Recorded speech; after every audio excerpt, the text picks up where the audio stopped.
Wahai kaum muslimin yang kami muliakan, banyak yang akan kita hadapi besok ini, Pak. Dan maaf, saya bukan peramal tentunya. Saya sudah sampaikan ini karena hadis Nabi mengatakan, Isbiru fa innahu la ya'ti 'alan nasi zaman illa alladhi ba'da syarrun minhu hatta talqaw rabbakum.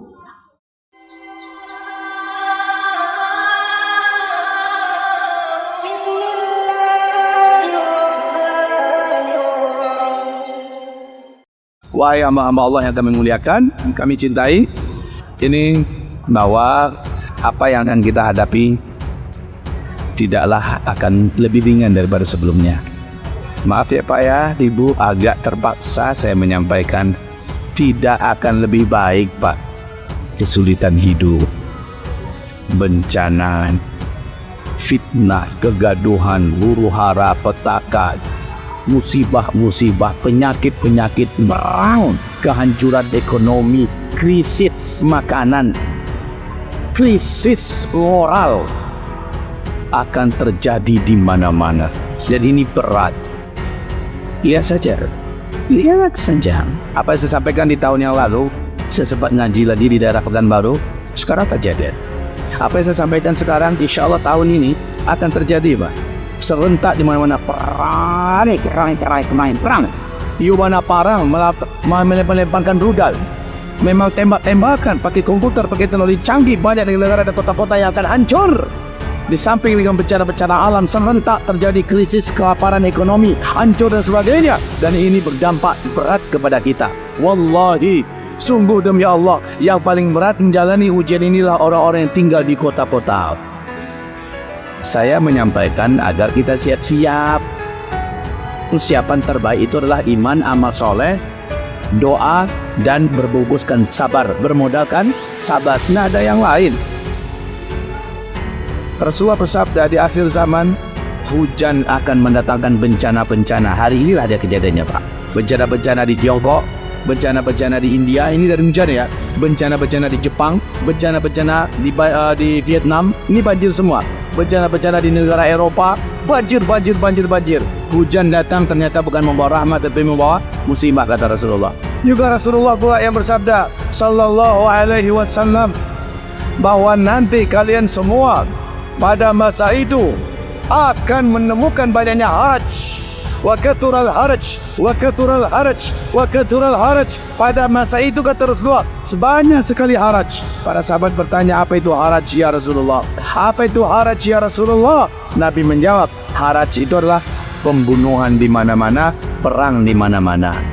Apa yang saya sampaikan 2-3 tahun yang lalu, wahai Bapak, Ibu, kelangkaan pakan yang menyebabkan orang akan mengalami kelaparan yang berat di seluruh dunia nanti.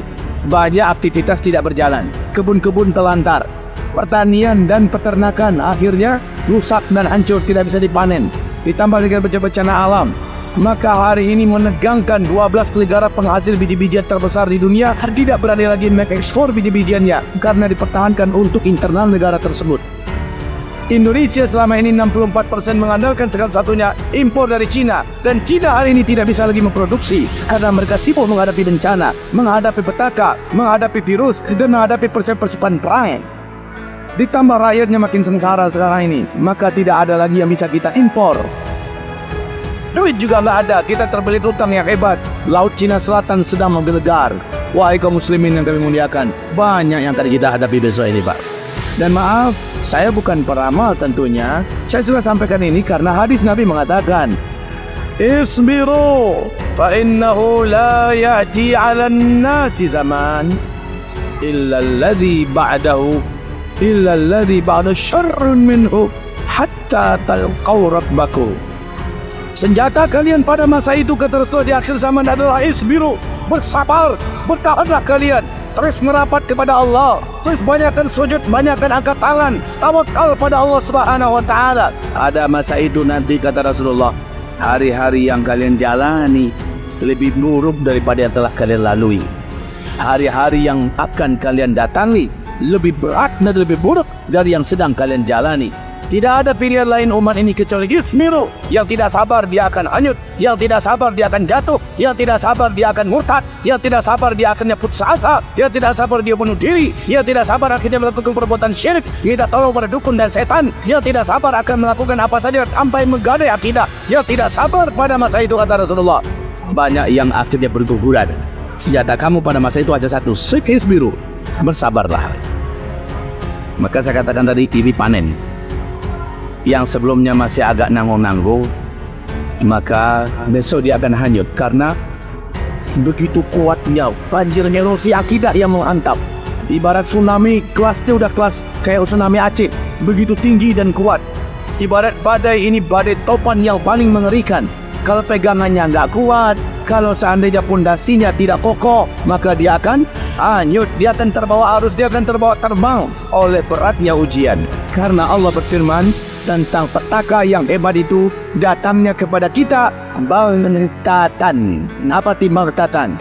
Sekonyol-konyol, secara tiba-tiba, langsung dengan kadar yang dahsyat.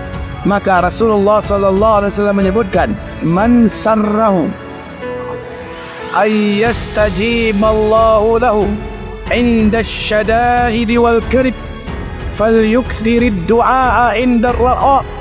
Siapa saja orang yang ketika masa-masa genting darurat terjadi, dia angkat tangannya, dia berdoa kepada Allah, langsung Allah kabulkan doanya. Saat itu juga Allah selamatkan dia, saat itu juga Allah tolong dia. Siapa yang suka doanya sekali berdoa langsung Allah kabulkan, kata Rasulullah. Maka hendaklah sebelum bencana-bencana besar itu terjadi, dia adalah orang yang paling rajin berdoa kepada Allah. Jadi Pak, berdoa kepada Allah itu ada syaratnya. Syaratnya apa? Beramal dulu baru berdoa. Habis sholat berdoa, habis baca Quran berdoa, habis tahajud berdoa, habis duha berdoa, habis puasa Senin Kamis dia menjelang berbuka doa, habis berinfak berdoa. Pokoknya setelah beramal soleh berdoa. Barang siapa senang dia dikabulkan doanya ketika sedang emergensi dan darurat, dia bisa menghabiskan nyawa. Saat itu sekali saja dia berdoa langsung Allah kabulkan. Siapa yang senang dibegitukan oleh Allah, hendaklah dia memperbanyak amal dan langsung berdoa setelah itu. Itu kuncinya Pak. Ustaz, 2 bulan 3 bulan ini apakah kami terlambat? Tidak, sekata saya katakan tidak. Walaupun 1 minggu lagi tidak terlambat. Cuma jangan mengulur-ulur waktu. Saya khawatir Bapak Ibu, kebiasaan mengulur waktu ternyata penyebab orang banyak menyesal. Cibo kalau den dulu mau banyak amal, cibo kalau den dulu banyak berinfak, cibo kalau den dulu banyak beramal soleh, banyak berdoa. Coba kalau saya. Akhirnya orang ini menyesal.